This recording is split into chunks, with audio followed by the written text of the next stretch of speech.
बिस्मिल्लाहिर्रहमानिर्रहीम। अस्सलाम वालेकुम माय डियर स्टूडेंट्स, मैं हूं आपका physics teacher Fawad Tahir Kaikaus. Welcome to Spy group of colleges online classes.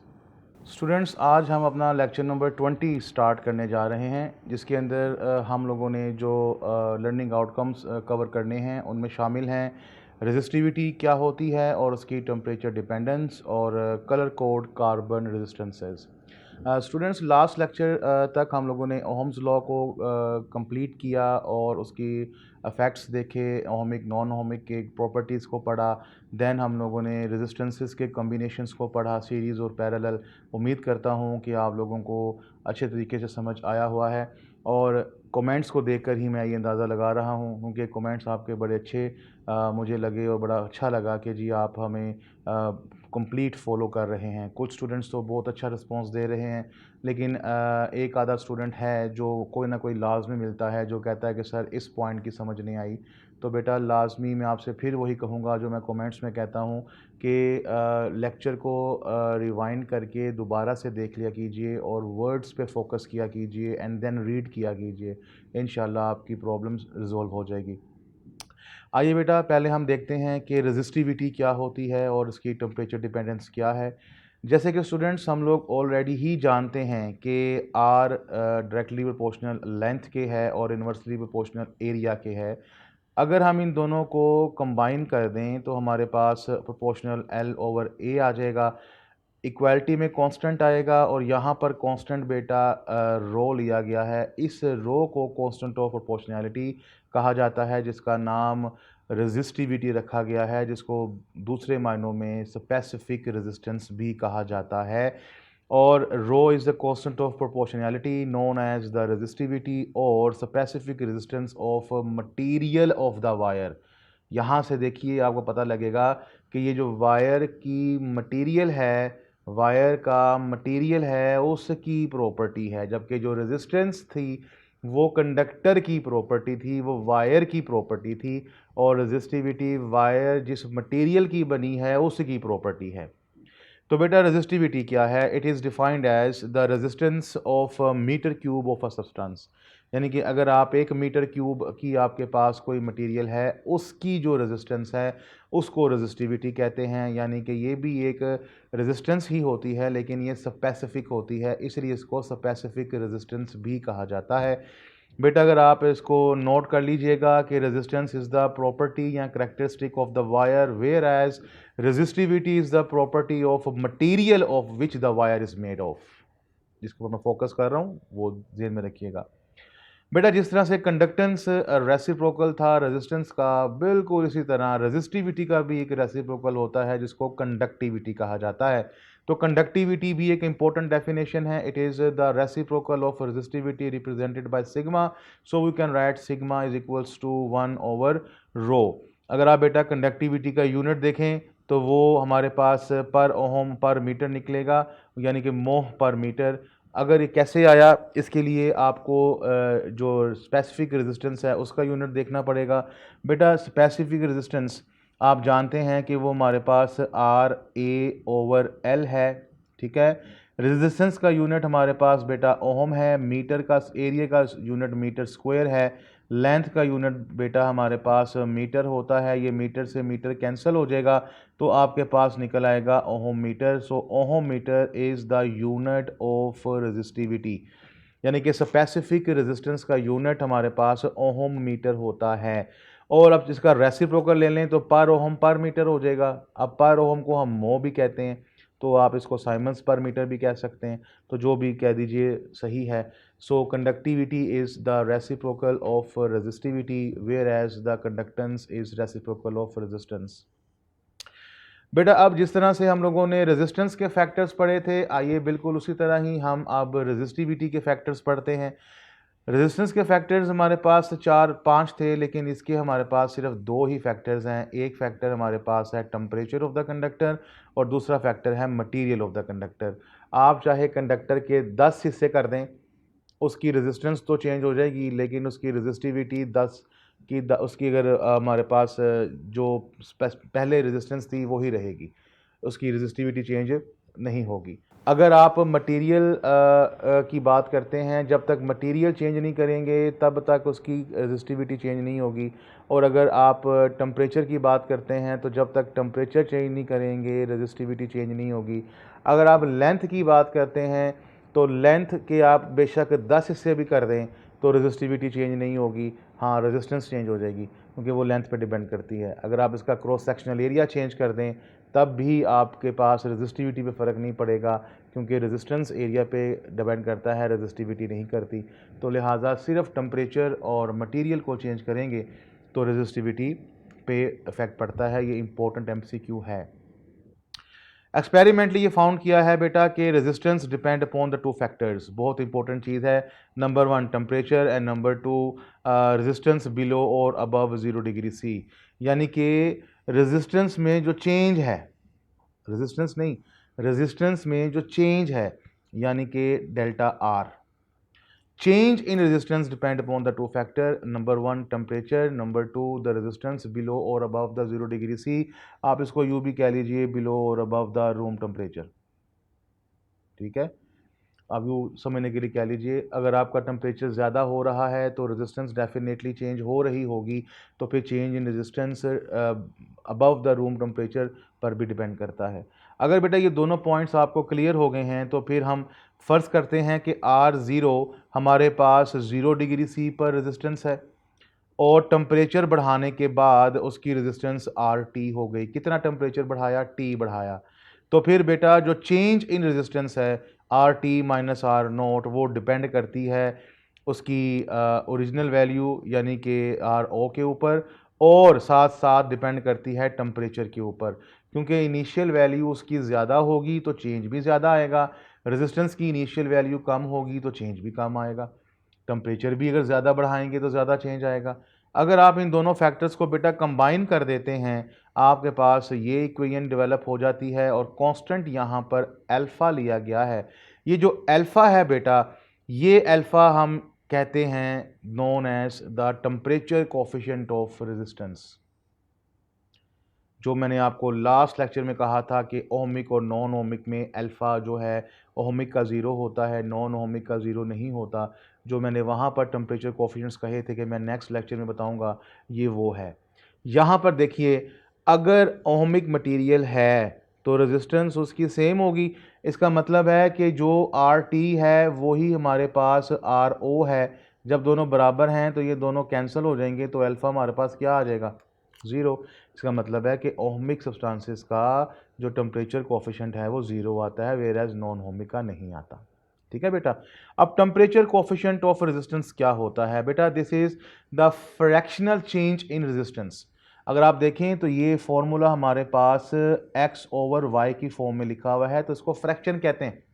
अब फ्रैक्शन किस चीज़ की है? चेंज इन रेजिस्टेंस की है, इसलिए इसको कहा जाता है फ्रैक्शनल चेंज इन रेजिस्टेंस पर केल्विन, क्योंकि पर केल्विन हमारे पास यहाँ पर मौजूद है, या पर डिग्री राइज इन टेम्परेचर, जो मर्जी कह लीजिए। तो इसकी डेफिनेशन बन जाती है it is the fractional change in resistance पर केल्विन और पर डिग्री राइज इन टेम्परेचर। अगर आप बेटा इसके यूनिट की बात करते हैं तो वो आप क्लियरली देख सकते हैं, पर केल्विन आता है, बिकॉज ऊपर भी रेजिस्टेंस नीचे भी रेजिस्टेंस दोनों कैंसिल हो जाएंगे तो पर केल्विन ही बचेगा। अच्छा बच्चों, जैसे आपको मालूम है कि R हमारे पास ये है, अगर मैं ये रेजिस्टेंस 0 पे निकालता हूँ तो रो भी 0 बन जाएगा, बिकॉज लेंथ और एरिया पे तो डिपेंड नहीं करता ना। अगर मैं रेजिस्टेंस टेम्परेचर पे T पे निकालता हूँ तो रो T बन जाएगा, लेंथ और एरिया मैंने चेंज नहीं किया। अब अल्फा का फॉर्मूला है ये। अब मैं RT और RO की जगह पर, RO की जगह पर ये वाली वैल्यू, RT की जगह पर ये वाली वैल्यू मैं इंसर्ट कर देता हूँ तो अल्फ़ा मेरे पास बन जाएगा ये। अब ऊपर से बेटा मैं L ओवर A जब कॉमन लूँगा तो ये L ओवर A कॉमन लेने के बाद इससे कैंसिल हो जाएगा तो रिमेनिंग मेरे पास बच जाएगा ये। अब ये मेरे पास वही फॉर्मूला है, फ़र्क सिर्फ क्या है कि रेजिस्टेंस की जगह पर रेजिस्टिविटी आ गया है, इसलिए इसका नाम अब टेम्परेचर कोफिशिएंट ऑफ रेजिस्टेंस से चेंज होकर टेम्परेचर कोफिशिएंट ऑफ रेजिस्टिविटी बन गया है। ये भी वही है, it is the fractional change in the resistivity पर केल्विन और पर डिग्री राइज इन टेम्परेचर। अगर आप रेजिस्टेंस को देखें तो उसी के मुनासबत से आप ये भी याद कर सकते हैं। इसका भी यूनिट आपके पास केल्विन ही निकलेगा, पर केल्विन ही निकलेगा। तो ये था बेटा हमारे पास effect of temperature on the resistance and resistivity. बेटा एक चीज़ ज़हन में रखिएगा जो मैं आपको बड़ी इंपॉर्टेंट बताने लगा हूँ कि हमारे पास जो टेम्परेचर कोफिशिएंट्स हैं बेटा वो पॉजिटिव भी होते हैं, नेगेटिव भी होते हैं। पॉजिटिव टेम्परेचर कोफिशिएंट के लिहाज से जो मटेरियल्स होते हैं उनको पॉजिटिव टेम्परेचर कोफिशिएंट मटेरियल्स यानी कि पीटीसी कहा जाता है। ऐसे मटेरियल्स जिनका टेम्परेचर बढ़ाने से रेजिस्टेंस बढ़ती है।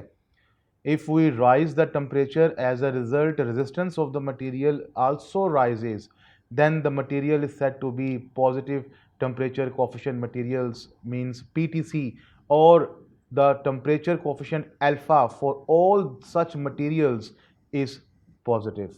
अल्फा इन सब का पॉजिटिव होता है।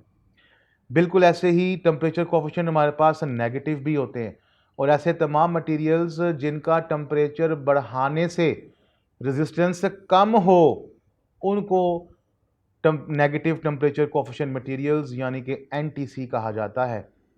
If we raise the temperature of materials as a result their resistance decreases instead of increase, then such materials are known as negative temperature coefficient materials, and the alpha for such materials is negative. In materials का alpha negative होता है। और ये बेटा मैंने and में एक छोटी सी लिस्ट आपको प्रोवाइड कर दी है, लिस्ट ऑफ पीटीसी मटेरियल्स और लिस्ट ऑफ एनटीसी मटेरियल्स।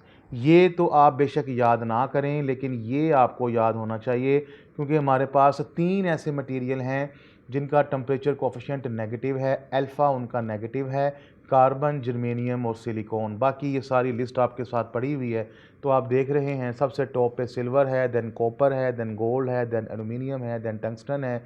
इनकी तरतीब अगर आप देखेंगे तो आपको समझ आ जाएगी। तो ये मेरे पास स्टूडेंट्स 2 तरह के टेम्परेचर कोफिशिएंट्स हुए, एक पॉजिटिव और एक नेगेटिव। अब आपके लिए आसानी हो गई कि पॉजिटिव टेम्परेचर कोफिशिएंट मटेरियल्स कौन से हैं और नेगेटिव टेम्परेचर कोफिशिएंट मटेरियल्स कौन से हैं।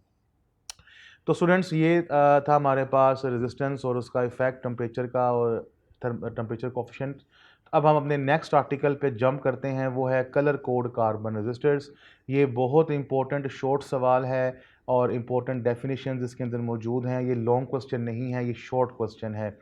बेटा ऐसी कार्बन रेजिस्टेंस जो हम इलेक्ट्रॉनिक इक्विपमेंट में इस्तेमाल करते हैं और ये हाईली ग्रेड सिरामिक मटेरियल्स से मिलकर बनती हैं जिनको सबस्ट्रेट कहा जाता है और इनके ऊपर कार्बन की फिल्म चढ़ाई जाती है। बेटा ये जो रेजिस्टेंस होती हैं इनकी ऊपर कलर मार्किंग की जाती है जिनको हम कलर बैंड्स कहते हैं। न्यूमेरिकल वैल्यू जो इन रेजिस्टेंसेस की होती है वो कलर कोड्स के ज़रिए निकाली जाती है। वो कलर कोड्स हमको दिए जाते हैं और हम इनकी वैल्यूज़ को बताते हैं कि क्या है। वो वैल्यू कैसे निकालनी है वो भी हम देखते हैं।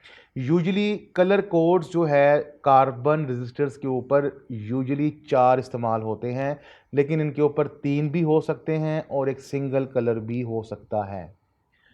इनकी वैल्यूज़ निकालने का तरीकाकार क्या है? बेटा कलर कोड को हम जो नाम देते हैं वो कुछ इस तरह से है और इनको फाइंड कैसे करना है वो भी हम लोग देखते हैं। पहले मैं आप लोगों को कलर कोड समझा दूं। कलर कोड्स बेटा ये हैं जो आपके सामने लिखे हुए हैं, black, brown, red, orange, yellow, green, blue, violet, grey and white. ये तरतीब आप लोगों ने चेंज नहीं करनी क्योंकि इनके वैल्यूज़ देख लें, इनकी वैल्यूज़ एक सिस्टमेटिक तरीके से लिखी हैं 0 से लेकर 9 तक। ये वैल्यूज़ आप ऊपर नीचे नहीं कर सकते, कलर्स आपको याद करने पड़ेंगे। अब ये कौन से कलर का कौन सा कोड है ये पता होगा तो आप इनकी रेजिस्टेंस की वैल्यू फाइंड कर सकते हैं। अब ये कलर्स याद करने के लिए मैंने आप बच्चों के लिए एक आसान सा सेंटेंस और बड़ा फ़नी सेंटेंस है, ये मैंने आपके लिए बनाया है जो कि हम बच्चों को सिखाते हैं। बेटा ये सेंटेंस देखिएगा, मैंने लिखा है बार बार रोए घर बीवी घर वाली। आप अगर ये सेंटेंस याद कर लें और इस सेंटेंस के पहले पहले अल्फ़ाबेट के ऊपर फोकस करें तो आपको ये कलर्स याद हो जाएंगे। बार बार, बी और बी से ब्लैक, बी से ब्राउन, रोए, ROY, R से रेड, O से ऑरेंज, Y से येलो।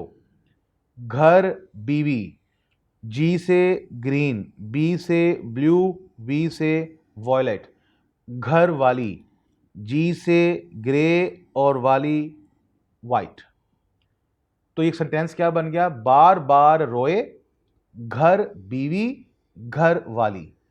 अगर आप ये सेंटेंस माइंड में रखें या पेज पे लिख लें और इस सेंटेंस के हर वर्ड का पहला पहला अल्फ़ाबेट अंडरलाइन कर लें तो आपका ये टेबल बड़े आसानी से याद हो जाएगा और आप फ़ौरन इस टेबल को बना सकते हैं और अपनी वैल्यूज़ को फ़ौरन निकाल सकते हैं। अब आइए देखिए कि ये टेबल याद करने के बाद हमने वो जो रेजिस्टेंस की न्यूमेरिकल वैल्यू है वो कैसे फाइंड करनी है वो देखते हैं।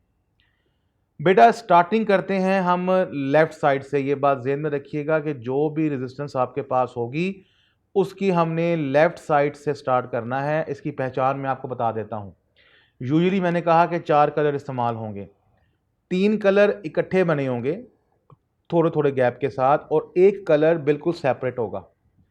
जो कलर सेपरेट होगा ना उसको राइट साइड पे रखें और जो कलर इकट्ठे होंगे उनको लेफ्ट साइड पे रखें और लेफ्ट साइड से पढ़ना शुरू कर दें। लेफ्ट साइड से जो बेटा सबसे पहला कलर होगा वो आपको न्यूमेरिकल वैल्यू का सबसे पहला नंबर बता देगा। The first colour indicates the first digit of the numerical value of resistance. Second colour, second band, second numerical value बता देगा। जो तीसरा कलर होगा वो आपको बताएगा कि उस न्यूमेरिकल वैल्यू में कितने नंबर ऑफ जीरोस आने हैं। तीसरा कलर जो भी हुआ, लेट से वो हमारे पास रेड है, रेड का कोड है 2, तो फिर हमारे पास 2 सिफर आएंगे। अगर ऑरेंज है, ऑरेंज का कोड है 3, तो फिर हम 3 जीरोस लगाएंगे। वो भी हम प्रैक्टिस देखते हैं। पहला कलर कोड आपको न्यूमेरिकल वैल्यू का पहला डिजिट बताएगा। दूसरा कलर कोड न्यूमेरिकल वैल्यू का दूसरा डिजिट बताएगा। तीसरा कलर कोड आपको बताएगा कि न्यूमेरिकल वैल्यूज में कितने जीरोस आने हैं। और रही बात चौथे कलर की, चौथा कलर आपको बताएगा कि वो जो रेजिस्टेंस की वैल्यू आपने निकाली है 3 कोड्स को मिलाकर, ये 3 कोड्स को मिलाकर आपने रेजिस्टेंस की जो वैल्यू निकाली है उसमें टॉलरेंस कितनी है, उसमें टॉलरेंस कितनी है। और वो जो चौथा कलर होगा वो या तो होगा बेटा सिल्वर या होगा गोल्ड। मैं फिर बता दूं, चौथा कलर या सिल्वर होगा या गोल्ड होगा, इनके अलावा और कोई नहीं होगा। अगर बेटा आपके पास सिल्वर हुआ तो टॉलरेंस होगा न्यूमेरिकल वैल्यू का ±10%, और अगर गोल्ड हुआ तो न्यूमेरिकल वैल्यू का ±5%। अभी हम एक एग्जाम्पल भी देखेंगे जिसमें हम ये सारा अप्लाई करेंगे। अभी सिर्फ ये मेथड समझ लीजिए। क्या मेथड है? सबसे पहले पहला कलर पहला डिजिट, दूसरा कलर दूसरा डिजिट, तीसरा कलर नंबर ऑफ जीरोस बताएंगे और आपके पास तीनों कोड्स रेजिस्टेंस की न्यूमेरिकल वैल्यू दे देंगे। चौथा कलर या गोल्ड होगा या सिल्वर होगा, वो आपको टॉलरेंस बताएगा। टॉलरेंस का मतलब होता है maximum possible variations, maximum possible variations in the marked values. Marked value means numerical value, ठीक है? Marked value means numerical value कि न्यूमेरिकल वैल्यू में कितनी ज़्यादा मैक्सिमम पॉसिबल वेरिएशन है। मिसाल के तौर पर मैंने एक रेजिस्टेंस की वैल्यू फाइंड कर ली, वो थी जी 1000 ओम। इस 1000 ओम के बाद मुझे पता लगा कि लास्ट कलर जो चौथा कलर है वो है सिल्वर, इसलिए मैंने कहा जी कि उसकी टॉलरेंस है 10%। अब टॉलरेंस का मतलब है कि मैक्सिमम पॉसिबल वेरिएशन, आप न्यूमेरिकल वैल्यू का 10% लेंगे, आप न्यूमेरिकल वैल्यू का 10% लेंगे। जब आप इस 1000 का मेरा बेटा 10% लेंगे आपके पास निकल आएगा 100। अब जो भी परसेंटेज निकलती है, परसेंटेज वैल्यू निकलती है, उसको रेजिस्टेंस की वैल्यू में से माइनस भी करें और ऐड भी करें। अगर आप इसमें माइनस करेंगे तो 1000 में से माइनस करेंगे तो हमारे पास आ जाएगा 900, और अगर आप 1000 में ऐड कर देंगे तो आपके पास आ जाएगा 1100। ये बेटा हमारे पास ये 1000 नहीं है, ये हमारे पास यहाँ पर 900 है। ठीक है, बात समझ आ गई। टॉलरेंस मैंने क्या 10% ली, क्यों ली? क्योंकि मैंने जब वो कोड देखा तो मुझे सिल्वर नज़र आया होगा, सिल्वर का 10% है, मैंने न्यूमेरिकल वैल्यू का 10% निकाला, 1000 का 10% है 100। टॉलरेंस होती है प्लस माइनस वेरिएशन करना, तो 1000 में प्लस करेंगे तो 1100 हो जाएगा, 1000 में माइनस करेंगे तो आपके पास 900 रह जाएगा। इसका मतलब है कि वो जो रेजिस्टेंस है उसकी वैल्यू 900 और 1100 के बीच बीच में कोई है, बस ये इतना सा काम है। याद रखिएगा मेरा बेटा, अगर कलर कोड 3 है, मैंने पहले बताया था, अगर कलर कोड आपके पास है 3, चौथा है ही नहीं, तो फिर आप टॉलरेंस 20% लेंगे। ये अंडरस्टूड है, ये ज़हन में बैठा लें। अगर तो चौथा कलर है, सिल्वर होगा तो 10%, गोल्ड होगा तो 5%। अगर चौथा कलर है ही नहीं तो फिर आपने इसका 20% लेना है। ठीक है, और अगर आपके पास कार्बन रजिस्टर के ऊपर है ही एक कलर, तो वो बेटा सिर्फ और सिर्फ ब्लैक होगा। ठीक है, और वो कहलाएगा 0 ओम रेजिस्टेंस। ये बड़ा इंपॉर्टेंट एमसीक्यू है। ठीक है, 4 होंगे, क्या करना है बता दिया। 3 होंगे तो वैल्यू तो वैसे ही निकालनी है, लेकिन टॉलरेंस फिर हम 20% लेंगे।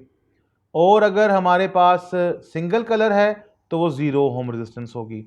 अब बेटा लास्ट में मैंने आपको एक एग्जांपल दे दी है, ये है जी एग्जांपल जो मैं आपको बता रहा था। इस किस्म की हमारे पास कलर कोड कार्बन रजिस्टर होती है। अब यहाँ पर आप देख रहे हैं, एक कलर ये है, दूसरा ये है, तीसरा ये है, चौथा ये है। ठीक है, पहला कलर है रेड। आपने जब वो बार बार रोए वाला सेंटेंस लिखा, आपको कोड याद होंगे। रेड का हो गया 2, वॉयलेट का हो गया 7। तीसरा कलर मैंने आपको क्या कहा था, जीरोस कितने आएंगे। अब चूंकि ऑरेंज का कोड है 3, तो मैंने यहाँ पर 3 जीरो लगा दिए। अब जब मैं इनको आपस में मिलाता हूं तो मेरे पास बन जाता है 27,000 ओम। इसका मतलब है 27,000 ओम की रेजिस्टेंस है ये। अब चौथा कलर जो मेरे पास मौजूद है वो आप क्लियरली देख रहे हैं, कौन सा है, सिल्वर। और सिल्वर की क्या बताएगी टॉलरेंस, 10%। साथ में मैंने लिख दिया प्लस माइनस 10%। अब बेटा जी जब मैं 27,000 का 10% निकालता हूं, मेरे पास निकलता है 2700। अब मैं 2700 इसमें से माइनस भी करूंगा और 2700 इसमें ऐड भी करूंगा, तो इसका मतलब है कि मेरी रेजिस्टेंस 24,300 से लेकर 29,700 तक है। इसके बीच में कोई ना कोई वैल्यू मेरी है। तो this is the way to find out the value of the resistance. तो ये छोटी सी एग्जांपल के साथ आपको समझ भी आ गया कि हमने कलर कोड को किस तरह से इस्तेमाल करना है और किस तरह से हमने इसकी वैल्यू निकालनी है। तो स्टूडेंट्स, आज का लेक्चर हमारा यहीं तक है। इंशाल्लाह कल हम एक नए आर्टिकल के साथ हाजिर होंगे। तब तक के लिए इजाज़त दीजिए। अल्लाह हाफिज़।